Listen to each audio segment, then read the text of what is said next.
Დავუშვათ მომგებიანი იყოს ხუდომხესი ეკონომიკური თვალსაზრისით და მილიარდები შემოქმედეს. Ყველაზე მომგებიანი არის ის რა ქვია ნარკობიზნესი. Ყველაზე მომგებიანია ტრაფიკინგი, ბავშვების პორნოგრაფია. Წავიდეთ მაშინ მაგზით. რა შუაშია ეს, როგორ შეიძლება? ეკონომიკური მომგებიანობა ფული დააყენო ყველაფერზე, თანაც არც არის მომგებიანი.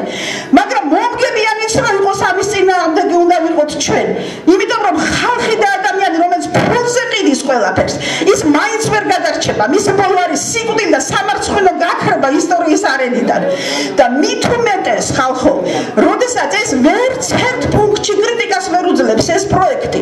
ეკონომიკურად წამგებიანი, ეკოლოგიურად გამანადგურებელი, ზნეობრივად მომსპობი და ყველა თვალსაზრისით. ეს არის პროექტი, რომლის ყველა უჯრედი არის კრიმინალი. Რომელიც ყველა ნაწილი დანაშაულია ადამიანის საქართველოს სახელმწიფოს წინაშე.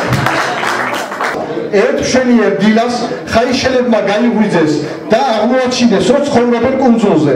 ანუ მაგალითად მას ეკუთვნის სახლი, მაგრამ სახლიდან რომ გარეთ გავიდეს ჭიშკარში, უკვე ის ქუჩა, საავტომობილო გზა მას აღარ ეკუთვნის და ასევე გარდა საავტომობილო გზისა, ტყე თუ ნებისმიერი ადგილი, რომელიც საზოგადო ნიშნულობის იყო სოფელში, ყველაფერი არის იმ შპს-ს საკუთრება. რას ემსახურება მაგი? ეს ემსახურება იმას, რომ ხაიშის მოსახლე უფრო იოლად რომ გაწყდეს. დღევანდელ დღეს მხოლოდ 7%-ს ყიდულობთ საზღვარგარეთ, კერძოდ რუსეთში ელექტროენერგიას ზამთრის პერიოდში და დაახლოებით ამავე რაოდენობის ელექტროენერგიას ჩვენ ვყიდით ზაფხულის პერიოდში. და ბოლოს რამდენია ეს შესაწყდი ელექტროენერგია? აი ბატონი კალაძე ამბობს, რომ ჩვენ აი 5.84 ცენტად დავაფიქსირეთ და ეს კარგია. იმასთან შედარებით, რასაც დღეს ჩვენ ვყიდულობთ რუსეთიდან რა ფასაზე. ეს ფასი არის 6.1 ცენტიო. ნუ გამოდის, რომ 2 ცენტს ვიგებთ. ეს 2 ცენტის მოგება საბოლოო ჯამში ნიშნავს 13.3 მილიონ დოლარს წელიწადში. 13.3 მილიონი წელიწადში ეს არის 5 ლარზე ნაკლები კაცზე რო გადავიან გარიშოთ. ეხლა საკითხი, რომელიც არის ძალიან პრობლემატური, ეხება იმას, რომ რა კლიმატის ცვლილებებს გამოიწვევს და საუბარი იმაზე, რომ კლიმატზე არ იქონიებს კაშხალის ზემოქმედებას, თავისი ახალი სარკით არის შეუძლებელი, იმიტომ რომ ენგურმა უკვე იქონია ზემოქმედება ხეობაზე და კიდე დამატებითი სარკის გაჩენა დამატებით დატვირთვას მიცემს ხეობას, რაც გაოსაძლის შეიძლება გახადოს იქ მცხოვრები დარჩენილი ხალხის, არა მარტო გადასახლებული, არამედ დარჩენილი ხალხის მდგომარეობაც კი და შეუძლებელი გახდეს და დაიცალოს ხეობა ისედაც დაცლილი და პრაქტიკულად აღმოჩნდება ისეთი რამ, რომ ჩვენ მეწყერსაშიში ზონები არ მოგვაკლდება, არამედ მოგვემატება და კიდევ ერთი, იქნება თუ არა საკმარისი წყალი, ესეც კი საკითხავია, იმიტომ რომ მყინვარები ნამდვილად ინტენსიურად დნება. აქ არის ყოველად დაუშვებელი, რომ ამ სიტუაციაში ასეთი პარამეტრებით, როცა არ ვიცით გეოლოგია, როცა არ ვიცით სეისმიკა, როცა არ ვიცით გრადობა და არ ვიცით,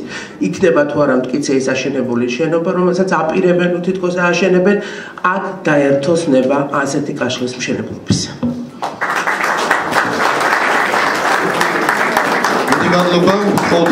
ჩვენი უპირველესი ლოზუნგი ამ აქციაზე იყო არა ხუდონეს.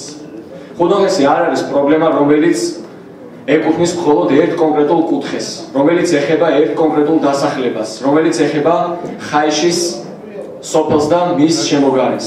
ეს არის პრობლემა, რომელიც აწუხებს მთელ ქვეყანას და რომელიც საფრთხეს უქმნის მთელი ქვეყნის მასშტაბით არა მხოლოდ ეკოლოგიას, არამედ მას არანაირი მოგება არ მოაქვს არათუ ეკონომიკური მიმართულებით, არამედ ენერგეტიკული დამოუკიდებლობის თვალსაზრისით. ეს შეკრებილმა ამ დარბაზში შეკრებილმა საზოგადოებამ მიიღო გადაწყვეტილება, რომ კიდევ ერთხელ ეცადოს მთავრობასთან, კერძოდ პრემიერ-მინისტრთან შეხვედრა მოაწყოს და ამის საფუძველზე გონიურული მსჯელობის საფუძველზე მიიღოს გადაწყვეტილება. თუ კი ეს მზაობა ხელისუფლების მხრიდან არ იქნება, ამ შემთხვევაში უკვე სამწუხაროდ იძულებული ხდება საზოგადოება გადავიდეს უფრო აქტიურ ბრძოლის ფორმებზე, რომელიც უკვე ქუჩას ეხება და დაგეგმილია შაბათისათვის მიტინგი, რომელიც კანცელარიის წინ 2-ის ნახევარზე არის დაგეგმილი, იქნება მსვლელობა პრემიერ-მინისტრის სასახლისაკენ, ენერგეტიკის სამინისტროსკენ და ასე შემდეგ.